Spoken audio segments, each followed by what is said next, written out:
Bien-aimés dans le Seigneur, aujourd'hui je vais vous parler d'un sujet très très important, la sensibilité spirituelle. La sensibilité spirituelle, c'est la capacité qu'un enfant de Dieu a de percevoir les réalités invisibles, d'entendre la voix de Dieu et de discerner les temps dans lesquels nous vivons.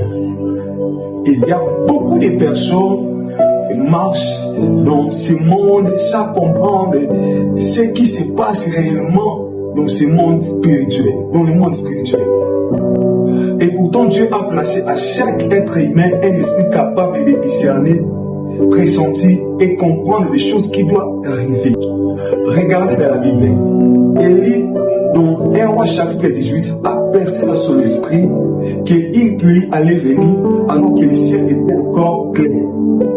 Ce n'était pas avec ses yeux naturels, mais c'était avec la sensibilité spirituelle. Joseph en Égypte a interprété les songes de Pharaon.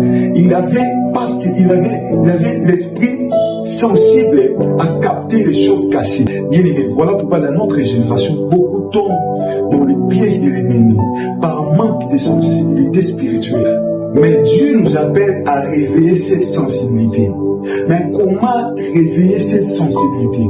On doit seulement réveiller cette sensibilité par trois choses. Par la prière profonde qui ouvre nos oreilles spirituelles, par la lecture de la Bible, par la sanctification, car le péché étouffe la voix de Dieu à nous. Mais dans le monde actuel, nous voyons des guerres, des maladies, des crises partout.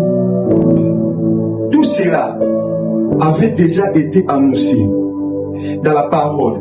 Mais ceux qui ont la sensibilité spirituelle peuvent comprendre ce que Dieu est en train de faire et comment se prépare.